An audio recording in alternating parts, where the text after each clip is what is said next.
Vallejo Police Department, what is your emergency? I'm the one who did it.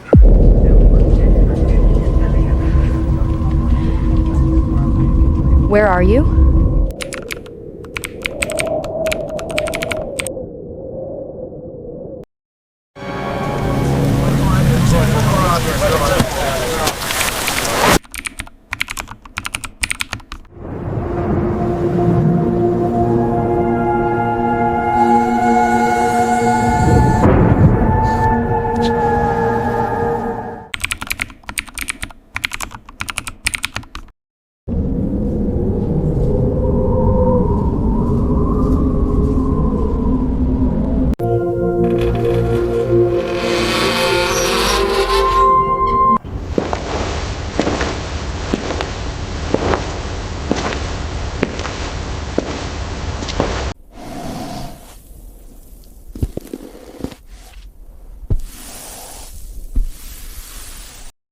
He didn't just kill, he made sure you knew he did it. He wrote letters. He sent ciphers. And then, he stopped. Not caught. Not exposed. Stopped. Why would someone do that? Why reveal yourself? Why invite attention? Unless, that was the point.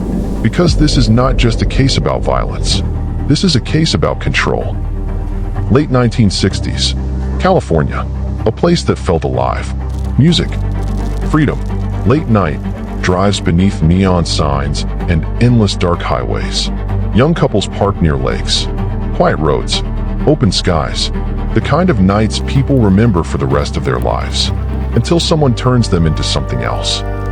And somewhere in Northern California, someone was already watching.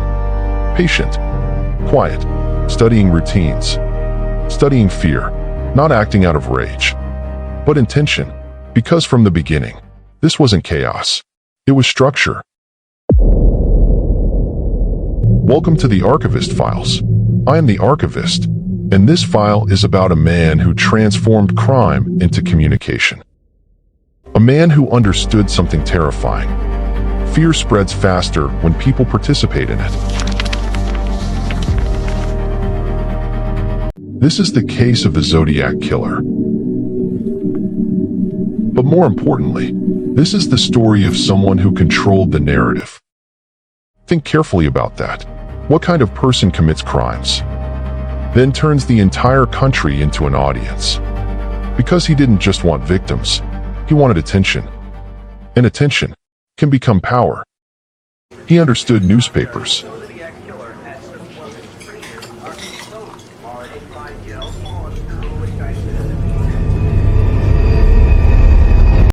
He understood police. He understood public obsession. And he understood one thing most criminals never do. People fear uncertainty more than answers. That is why the Zodiac case survived for decades.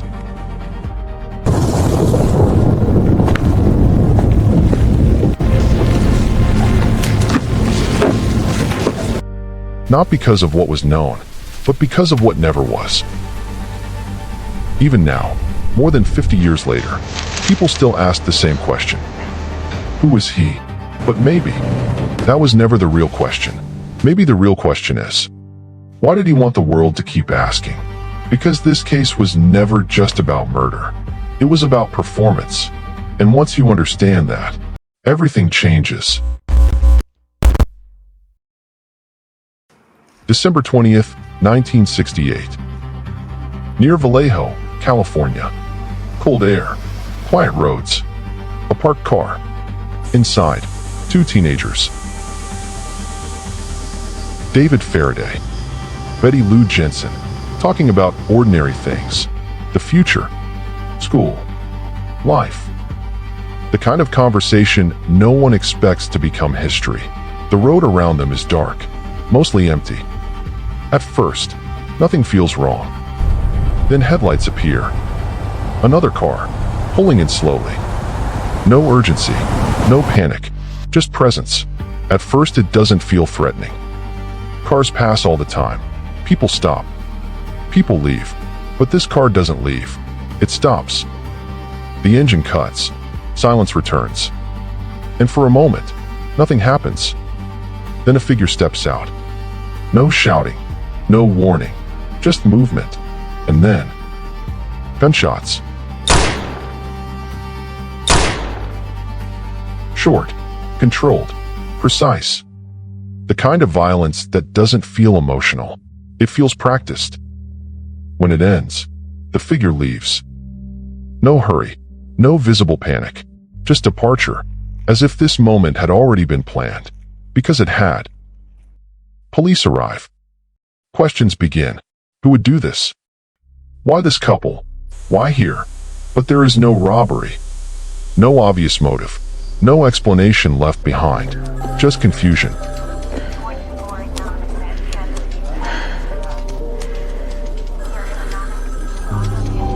At first, investigators treat it as an isolated tragedy. Terrible, but isolated. And that is important, because patterns rarely reveal themselves immediately. They repeat first. Same hat, same coat. 6 years apart and he's closer. This isn't chance. Months later, another couple, another remote location, another night that should have been ordinary. Darlene Farron, Michael Mageau, parked near Blue Rock Springs. Again, headlights approach. Again, a car stops nearby. Again, a figure emerges. This time, something changes. There is interaction, commands, movement, control. The attacker is not just acting. He is directing, and that matters, because it reveals something important. This is not impulsive violence. This is intention. The attack ends. But unlike before, someone survives. Michael Mageau manages to describe pieces of what happened. A man, heavy-set, calm, not frantic, not emotional. That detail becomes critical, because panic is common, control is not. And then, the case changes forever, not because of another attack, but because of a phone call. A man contacts police. Vallejo Police Department, what is your emergency? I'm the one who did it.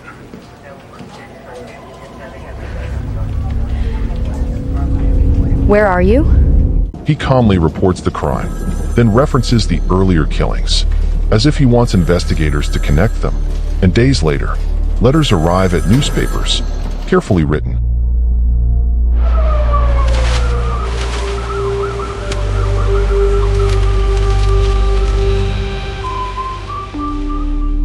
The writer claims responsibility. But more than that, he demands attention. He threatens more violence if his messages are not published. Imagine opening that letter.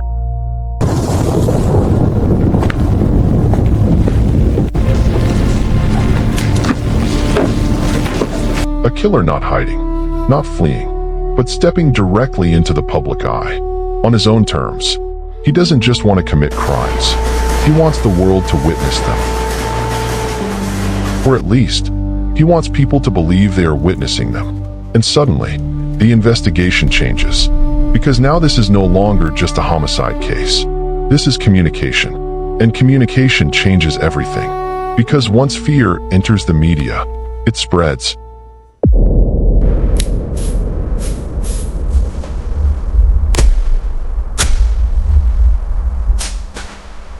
Families begin locking doors earlier. Couples stop driving to isolated places. People start looking over their shoulders. Not because they understand the killer, but because they don't. And uncertainty creates imagination. What would you do if someone openly told the world they were dangerous? Would you believe them? Or would you wonder why they wanted you to believe them? The letters continue. Not emotional, not chaotic. Structured, deliberate. He introduces a symbol, a crosshair. Simple, clean, easy to remember. And that matters. Because symbols spread faster than names. He didn't choose complexity. He chose recognition. The newspapers published the symbol.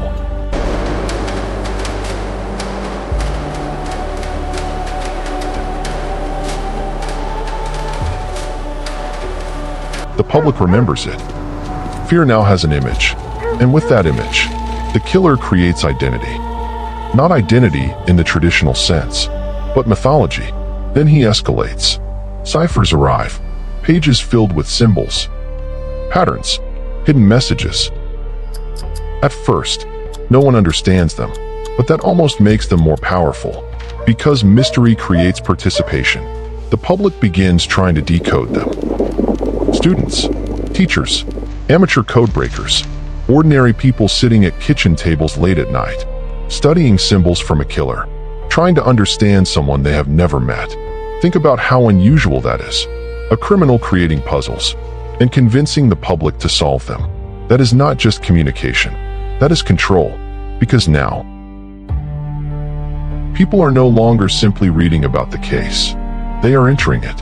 One of the first ciphers, the Z408, is eventually solved by a school teacher and his wife. And what they uncover is unsettling, not because it reveals identity, but because it reveals mindset. The message talks about killing, about collecting victims, about power, but even after solving it, investigators gain almost nothing useful. No real name, no clear location, no decisive clue, and that becomes a pattern. The closer people think they are getting, the less they actually understand. Another cipher, known as Z340, remains unsolved for decades. Not months, decades. Entire generations pass. Technology changes. Investigators retire.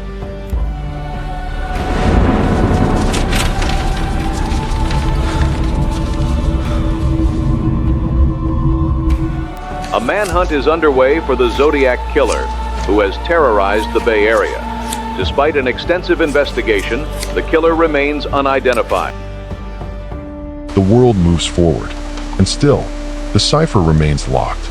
Then in 2020, a group of independent code breakers finally decipher it. But even then, the solution changes very little. No identity, no closure, only more mythology. And maybe that was always the point. Because answers end stories, questions extend them. The Zodiac understands this instinctively. Every letter creates anticipation. Every silence creates anxiety. Sometimes he disappears for weeks, then suddenly returns.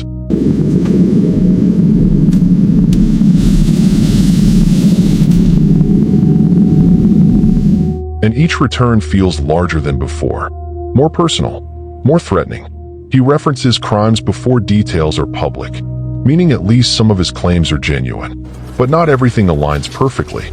Some details conflict, some claims appear exaggerated, and suddenly investigators face a dangerous problem. What if the killer is mixing truth with manipulation? Because if someone controls perception, they control direction. And if they control direction, they control the investigation itself. This is where the Zodiac becomes different from most serial killers.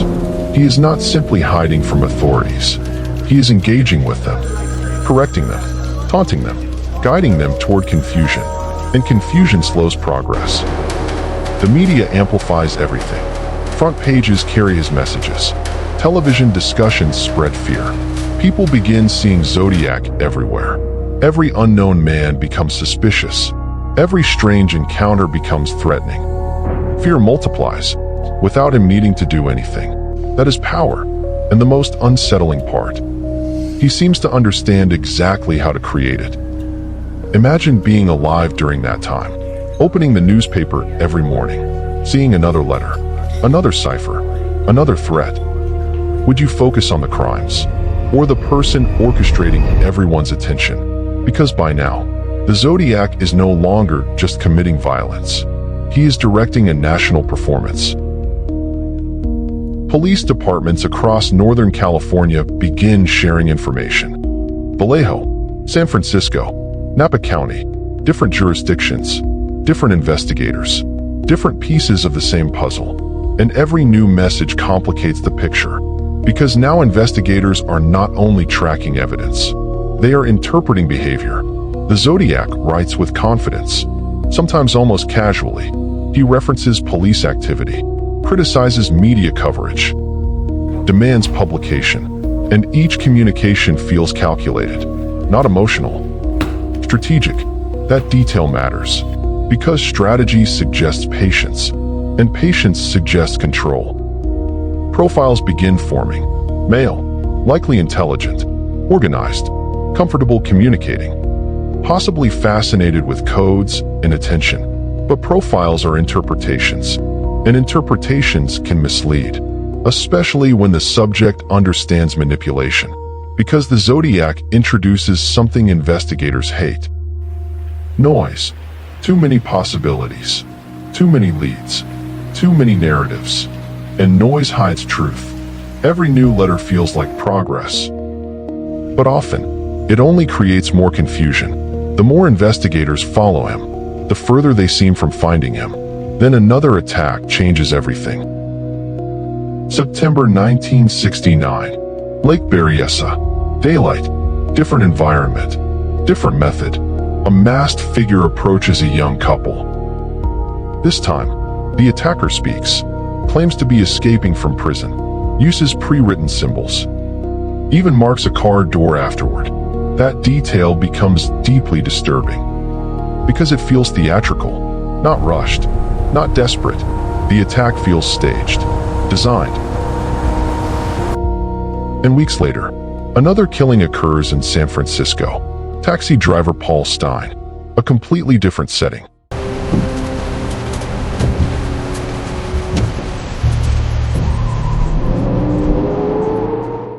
Different victim, different environment. Now investigators face another terrifying possibility. The Zodiac may not follow consistent rules, and unpredictability is dangerous. Witnesses describe seeing a man walking away calmly. Again, calmness appears. Not panic, not chaos, control. Then the letters continue. One includes a piece of Paul Stein's bloody shirt. Proof, real proof, meaning the killer is not bluffing. He is directly interacting with investigators, almost treating the investigation like a conversation. And that changes the psychology entirely. This is no longer just a fugitive trying to survive. This is someone seeking engagement. Attention, response. Think about that. What kind of person risks exposure repeatedly? Not for money, not for revenge, but for interaction. This is where many investigators and psychologists begin focusing on narcissism, not vanity in the ordinary sense, but the need to control emotional reactions, the need to dominate public attention, the need to feel larger than ordinary people. The Zodiac creates fear, then watches society react, and every reaction validates him. Media coverage validates him. Police press conferences validate him. Public fear validates him. Even skepticism validates him, because attention itself becomes reward. And once someone becomes addicted to attention, they often escalate to maintain it. But there is another layer. Performance. The Zodiac doesn't simply communicate. He performs. Every message is structured.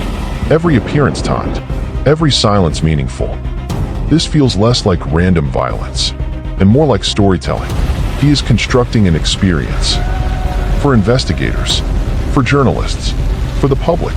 And if he controls the story, he controls fear. That is why this case became so culturally powerful.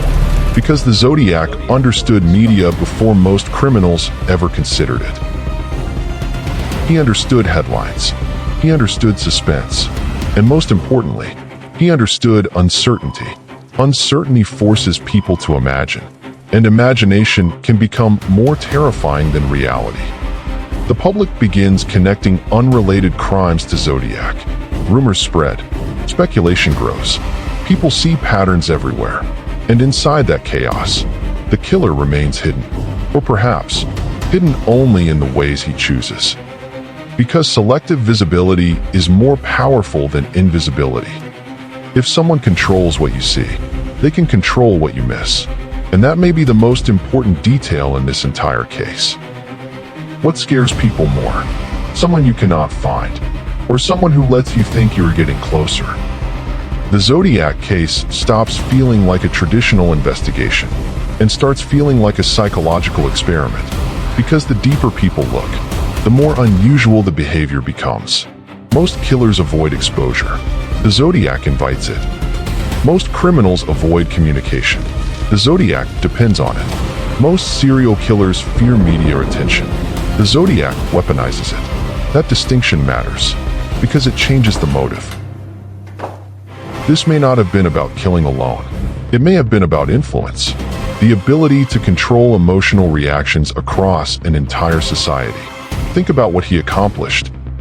He transformed ordinary objects into symbols of fear. Newspapers, letters, codes, even isolated roads. Everything became part of his mythology, and mythology survives longer than facts. That is why decades later, people still remember the Zodiac symbol instantly, not because they understand the crimes fully, but because the image remained embedded in culture. That takes intention. One theory suggests the Zodiac may have enjoyed the investigation more than the violence itself. The crimes created headlines, but the letters created identity.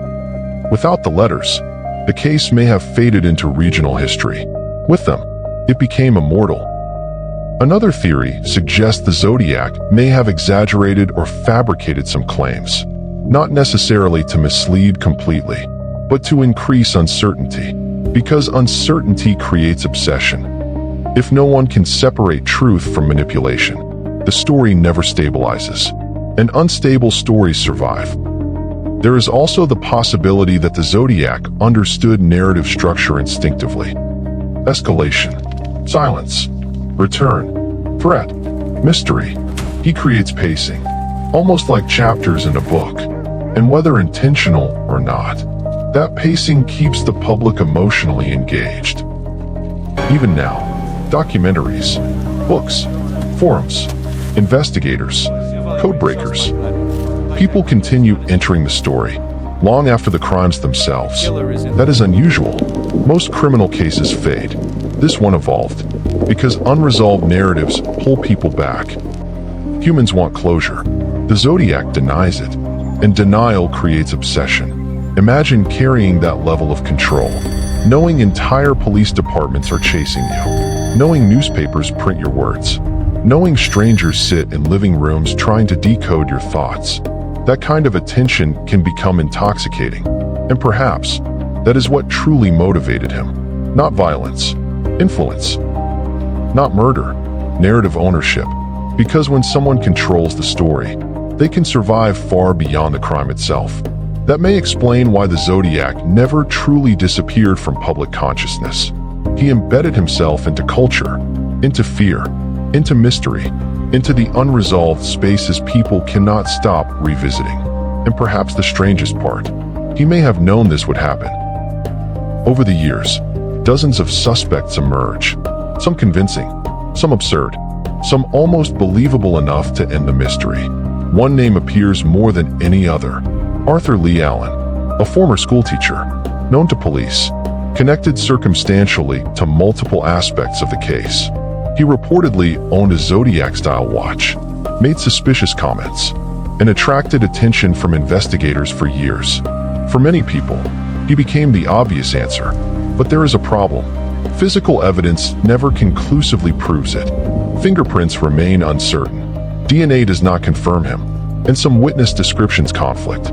The theory feels compelling, but incomplete. Another suspect, Lawrence Kane, also draws attention. Some investigators believe his background and behavior align with elements of the Zodiac profile. Again, interesting details emerge. Again, nothing definitive, and that becomes the pattern. Every suspect feels close, until something breaks. Some theories suggest there may have been more than one person involved.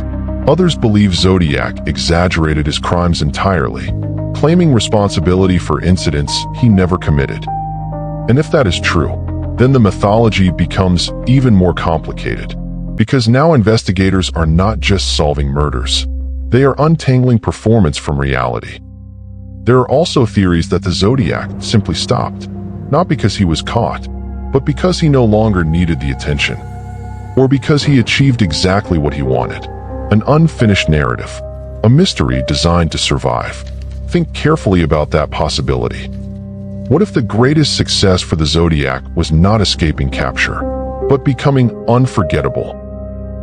No identity, no final answer, no satisfying conclusion, just decades of obsession. If control was the goal, then this outcome may not represent failure. It may represent perfection, because even now, people still search, still speculate, still argue, still decode. The story continues, and as long as it continues, so does his influence. But there is one final possibility, the possibility that matters most. What if he was never trying to escape completely? What if he was carefully choosing how he would be remembered? Because the most powerful stories are not the ones with answers. They are the ones that remain unresolved. And the Zodiac understood storytelling better than anyone realized. Then, something strange happens. The Zodiac fades. No definitive final attack. No dramatic capture. No courtroom. No confession. Just silence. And somehow, that silence becomes more disturbing than everything before it. Because silence leaves room for imagination. Some investigators believe he died. Others believe he simply stopped. Some think fear of exposure forced him underground. But none of those explanations fully satisfy the story, because everything about the Zodiac suggests intentionality, planning, control, and controlled narratives rarely end accidentally. So ask yourself this: what if he achieved exactly what he wanted? A mystery with no conclusion. A case permanently suspended between truth and speculation.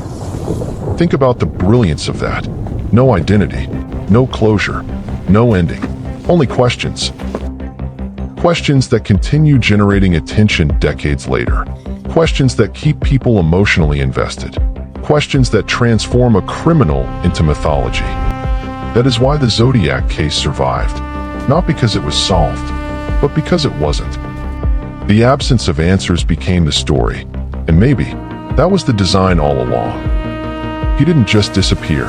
He stepped out of the narrative and left everyone else trapped inside it. Still searching, still decoding, still trying to finish something that was never meant to end.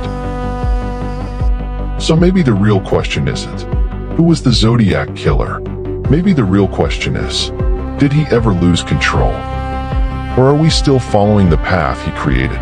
Some cases don't end. They remain open. Not because they cannot be solved, but because they were designed that way. And this was case 007, the Zodiac Killer. I will see you in the next investigation.